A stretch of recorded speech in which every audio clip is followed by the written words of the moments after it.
Hello friends. आज हम स्वस्थ व्रत का टॉपिक योग डिस्कस करने जा रहे हैं। तो सबसे पहले हमें इसमें क्या क्या देखना है, aetiological derivation of the word योग और उसकी डेफिनेशन। तो योग का अर्थ है ईश्वर के साथ युक्त होना अथवा भगवत प्रेम रूप अथवा भगवत रूप हो जाना। यही जीवन का परम ध्येय है।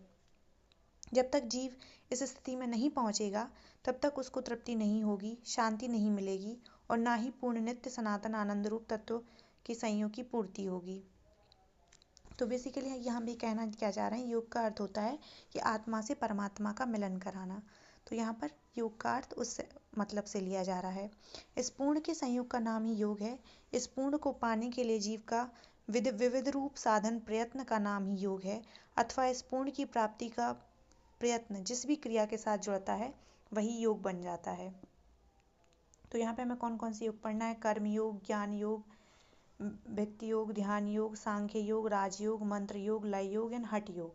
तो सभी प्रकार के अनुभव शून्य लोगों को देखा देखी करने अथवा विधि पूर्वक ना करने से हानि हो सकती है, अथवा संत, सीलवान, शास्त्रज्ञ एवं अनुभवी गुरु की सभी योगों में नितांत आवश्यकता होती है। तो यहाँ पर ये कहना चाह रहे हैं कि ये नहीं कि तुम किसी भी पर्सन को देख के उसको फॉलो करने लग जा रहे हो। हमें बहुत ज़रूरी है कि हम जो एक ट्रेंड प्रैक्टिशनर हो उसको ही फॉलो करें और तभी योग करें, और उसमें भी जो वो कुछ बता रहा है उस सब चीज़ को फॉलो करें। ये नहीं कि उल्टा सीधा कुछ भी करें, उससे फायदा की बजाय हमें कई तरीके के नुकसान हो सकते हैं।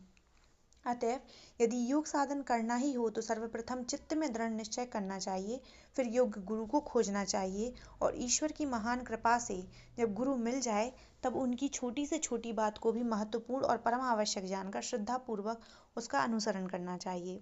अब यहाँ पर योग शब्द की उत्पत्ति देखते हैं। ये जो योग शब्द है ये युज समादो धातु से और घन प्रत्यय लगने से बनता है और इसका अर्थ होता है समाधि अर्थात चित्त वृत्तियों का निरोध। तो यहाँ पे हम देख सकते हैं कि योग शब्द जो होता है युज समाधु धातु से और घन प्रत्यय से लगने से बनता है और इस प्रकार इसका अर्थ होता है समाधि अथवा चित्त वृत्तियों का निरोध। अभी हम देखते हैं आगे कि चित्त वृत्तियाँ होती क्या हैं। चित्त वृत्तियों का मतलब तुम क्या समझ सकते हो? चित्त का मतलब क्या होता है? मन, और वृत्तियाँ मतलब कि उसमें जो भी हम कह सकते हैं कि जो भी बुराइयां हैं, ठीक है, तो हमारे मन में जो भी बुराइयां हैं उन सब चीज़ों का निरोध करना, उसी को हम समाधि कह सकते हैं।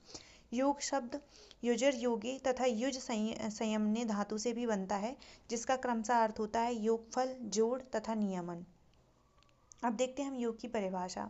तो जो हमारे सिलेबस में दी हुई है हमें किस किस के हिसाब से देखना है, पतंजलि के हिसाब से, योग सूत्र के हिसाब से, भगवत गीता से और चरक संहिता से। तो सबसे पहले